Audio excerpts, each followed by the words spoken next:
We're on tape here now. We're with Ian Turnbull, who apparently, is taking liberties with my bucket. You were coming off the ice, smacking me on the head. You have it on? I got a lot of hockey knowledge in here. I got to protect it. Really? I got to protect it from guys who are hacking me in the head, too. We didn't wear helmets. Well, that shows. I know. Stupid, weren't we? I don't know. I don't know. I mean, when they brought the helmet in, we still had guys like McTavish and Marsh. Sticks down. Yeah? Sure, absolutely. You found there was a little more respect? Yeah. Oh, absolutely. Yeah, no doubt. Does that bug you today? You're seeing guys with a little more, high stick action? No, it doesn't bother me one way or the other, but I don't understand the rules anymore. What are some of those rules that you're sitting there going, I just don't get it? Well, the guy puts his stick up like this and it's hooking. I mean, when I played, hooking meant you had a welt on your arm because somebody had hooked you. So who was it then? If we can go back, and who gave you some of the bigger welts then? Well, all kinds of guys. Everybody in the league. Any one guy stick out where you go, hey man, that's it, little butt end poke? Oh yeah, well that was standard.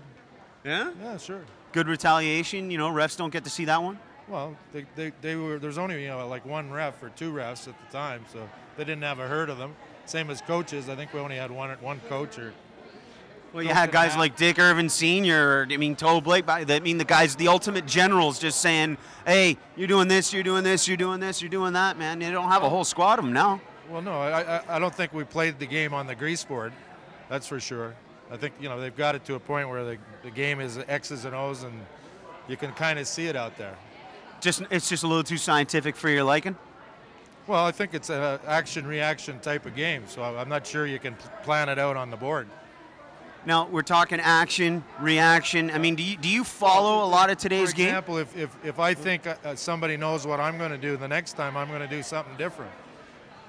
That kind of makes sense, right? Doesn't that make sense to you? I would say so. So again, like I said, it's action, reaction. If somebody does something, I'm going to try and adjust and react to it, as opposed to, when video and everything came in, which was near the end of my career with Roger Nielsen, he started all that. You got a sense of what was going on there, which I'm not condemning or whatever, because it's a tool like anything else to learn the game. But for the most part, I found that when a game changes, it's always something or somebody does something that's not expected, which will create an opportunity or scoring opportunity or whatever. So, any players you see today that kind of generate that type of offense? Oh yeah, there's a lot of good skilled kids. This kid in Washington, Ovechka, he's got some. I don't know about that guy. Who is he? I forgot. Where are we? In Toronto? Who couldn't know about Ovi? It's always Ovi time. No, a lot of the kids are really skilled players. I live in LA, and I play with a few of the kids over there, and there's no question that they are in way better shape than we ever were. They're really machines. They're physical specimens. They're faster, they're bigger, and they're stronger, no question. And the ones with that good hands and skills and like that, they're very good players. So.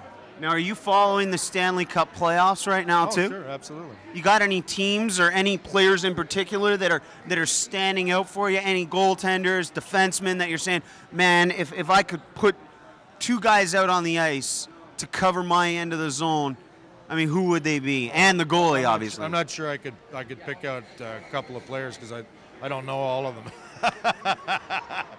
I know the teams, but I'm not into it that much. But I like Vancouver right now. They're playing real well.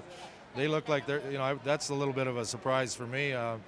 The San Jose Ducks series, I don't know. That's like watching paint dry as far as I'm concerned. Really. You guys hearing that out there? Paint drying in the land of the sun? Well, if you watch the East Coast games, Pittsburgh, Philly, the New York Islanders or the Rangers, there's a passion there. You can see it. It comes, when you're watching it on television, it jumps out at you. Where it seems like they play a totally different game. And of course, I mostly see West Coast hockey, so I can really see the difference. It seems more X's and O's chess type hockey out west, as opposed to good grit and heart. A lot of heart, desire. Guys, really want to play and win. And ultimately in the playoffs, that's usually what happens. Good goaltending and somebody really wants it. the guys that want it the most usually will prevail. We can finish it off right here by asking you this very important question. Any player back from your time that you could say, you know, was the guy that, I don't know, you know, really dictated the pace? A guy like Boria coming in, hey, what's this interference? What's interference? Boria, I'm talking like Boria. Yeah? My old buddy Salming, yeah. Was he one of those guys that, you know, was the passionate man out there? He was a good player. I think one year we had like 160 points between the two of us. He scored 159 of them, right? He had 80. No, that's not true. I'm busting chops. Like 80. I know, that's all right. I'm used to it. He had 80, and I think I had 80, or 79 or whatever. But that's not too bad for a pair. I'd say that's not too shabby. Yeah, he was a pretty good player.